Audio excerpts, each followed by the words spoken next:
Hey, this is Jamey from Stegmaier Games, and I am back to live play a round of Rolling Realms. This is our new game at Stegmaier Games. A little $20 game here that you can get on our web store now. It's currently shipping. It is a game where you randomly mash up 3 different realms inspired by Stegmaier Games worlds. These are little mini games, and then one player will roll 2 dice, and each player will use one of those dice in one of those realms, and then another one of those dice in the other realm. The general rule of the game is you can't activate the same realm on the same turn.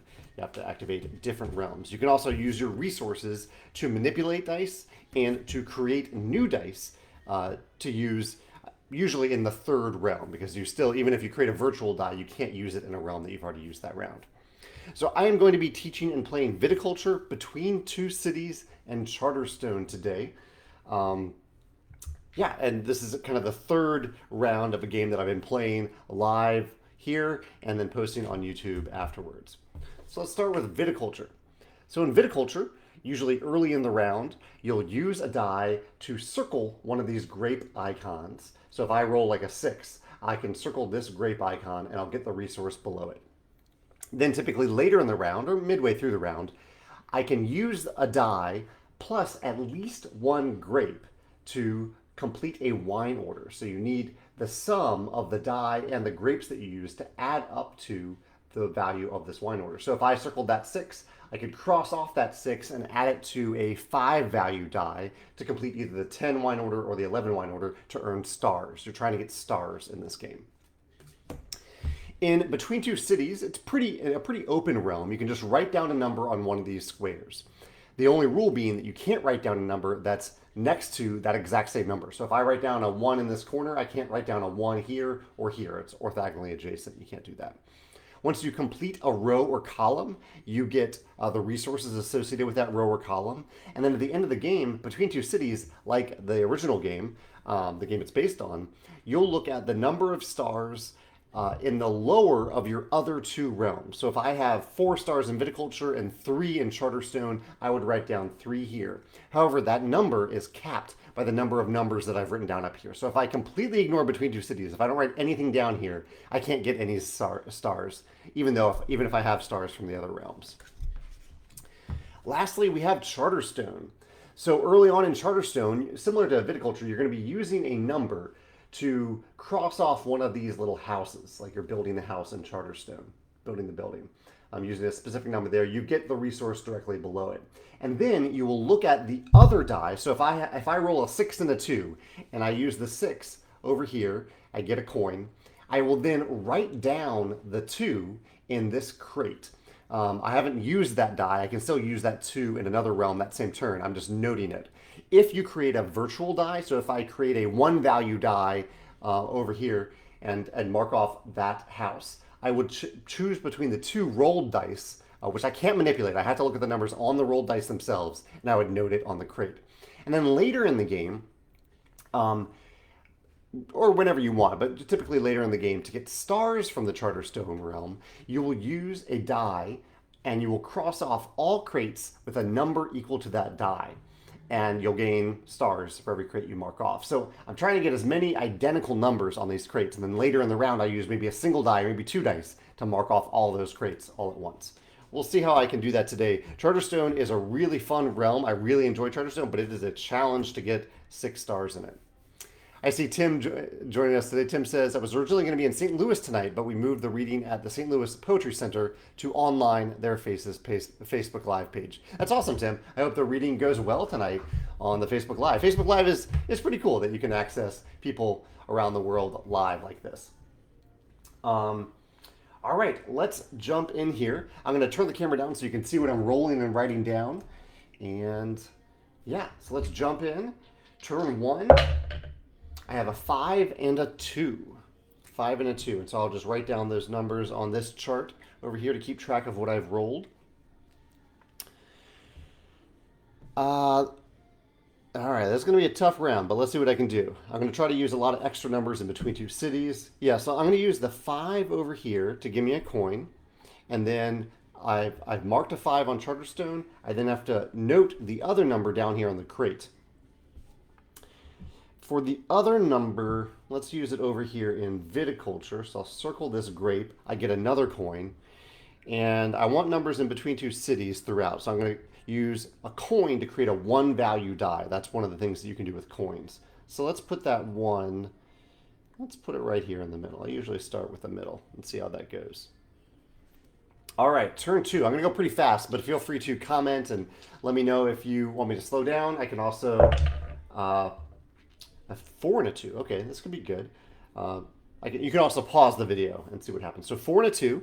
I'm going to go back over here to Charterstone, because in Charterstone, I want the same numbers on those crates. And so I want that 2 down there. So I'm going to cross off this house with a 4 and write down another 2. And then I still have the 2 to use someplace else. I can't use it in Viticulture now unless I use pumpkins to manipulate that die, which I can do with pumpkins. So instead, I'm going to write down the 2 here in between two cities, and I will create a one value die over here in Viticulture to gain another coin. So far, so good. I mean, ideally, in between two, in rolling realms, you are trying to write down something in every realm on each turn. So the more dice that you can create, every time you can create a third die, that's really, really helpful. Okay, turn 3. Then I'll come and look at some of these comments. Turn 3, we have a 6 and a 3. A 6 and a 3. Pretty good numbers. Not great for Charterstone at this particular point, but maybe we'll get another 2 later. 6 and a 3. 6 is great for Viticulture, so let's go ahead and use that 6 over here. Let's use that 6 here. We'll get a pumpkin. And then the 3, actually the 3 I can put in between two cities to complete this column, which gives me 2 coins. And I could use one of those coins over in Charterstone. Let's do it. Let's use 1 coin to create a one value die. And I'll note a 3 down here. So I need 2s and 3s to complete the stars for Charterstone. Chad says he took a brief break from Rolling Realms to learn Hadrian's Wall yesterday, but I've been playing Rolling Realms pretty much nonstop otherwise. That's great to hear, Chad. That's another fun, much more complicated roll and write game, but a really clever production. And Tim says that he got a score over 48 at Rolling Realms recently. That's awesome, Tim. I'm aiming for a really good score here because I started out this round or this game with an 18.9 and then a 16.3. So far, that's looking like could be one of my better scores. We have a 6 and a 6 here. Again, not a good one for Charterstone, unfortunately. But Viticulture could be pretty good. Let's use that one of those 6s plus the 6 on this grape to fill this wine order to give me 2 stars. And then let's use another 6 over here in between two cities. I don't really want to do anything in Charterstone with that, though, because I don't want to write a 6 down in those crates. I'll hope for better numbers in the next couple turns. All right, turn 5. Another 6 and a 6. All right, in some games that would be amazing. In Rolling Realms and this particular combination, it's not great. But let's do this. Let's write down the 6 here. I'll get a heart and a coin. I wrote that down in between two cities. And then I'm going to manipulate. I'm going to use 2 pumpkins to change one of those 6s to a 5 to put it over here in Viticulture and get another pumpkin. All right, yeah, I think that's good. That was turn 5 here. All right, turn 6. Give me some 2s or 3s. There's a 6 and a 1. 6 and a 1 on turn 6. If you're catching up, here's what we have so far. Okay, what can we do with that? Well, I'll put it over here in Charterstone. We'll do that. We'll put the 1 down there. I probably need to start working on crossing off crates in Charterstone at this point. That was the 6. I need to use the 1 somewhere. Let's put it over in between two cities, get some more resources.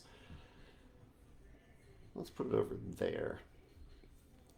And then really nothing in Charterstone this round. I guess I could create a 3 value die, but I'm going to wait. All right, turn 7. A 6 and a 5. All right. Things are just not looking good for Charterstone right now, but I have some little ways I think I can work around it, but a 6 and a 5. All right, 6 is good in Viticulture. So I'll use the 6 plus the 5 to complete this wine order. And then I will use the 5 over here in between two cities. Let's get some more pumpkins.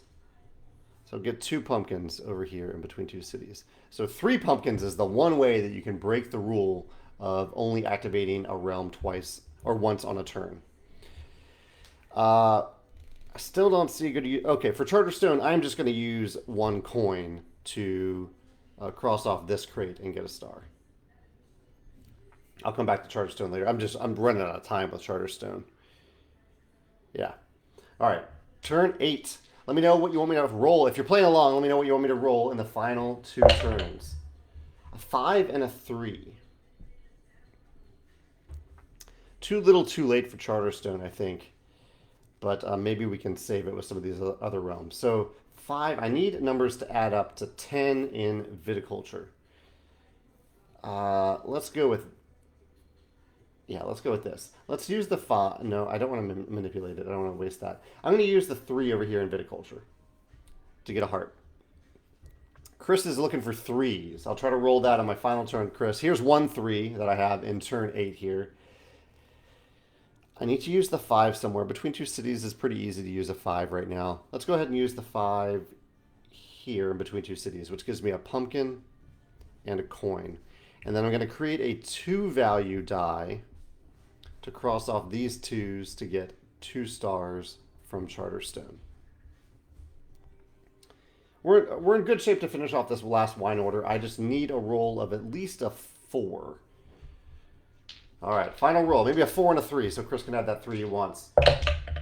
There's a 4 and a 7. When the dice add up to 7, you can use 2 coins to create another die of one of those numbers, which can be handy in the right time. In fact, that might be handy right now. We'll see. So on a 4 and a 3, let's use the 4 over here in Viticulture, because that plus the 6 from these grapes finishes this last wine order. So that's great. The 3, I wonder if we can do a little manipulation here, because we're kind of set in between two cities.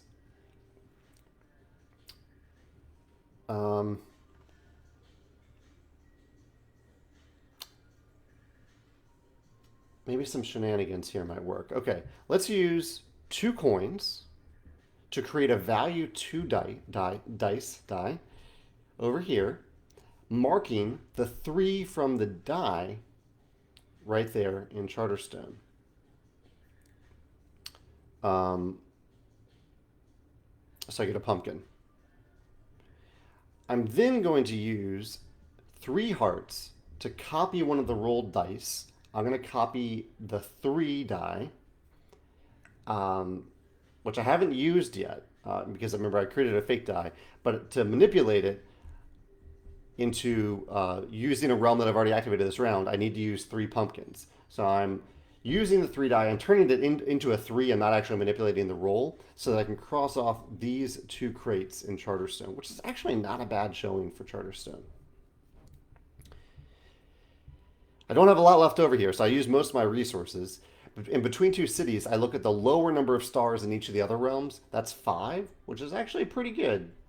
This round ended up okay. Let me know your score. If you played along, let me know your score. Chris, it looks like you were playing along here. Curious to hear what you scored here.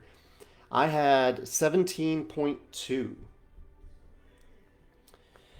Which, let's see, if I add that up, that's 33.5, 43.5, 51, 52.4.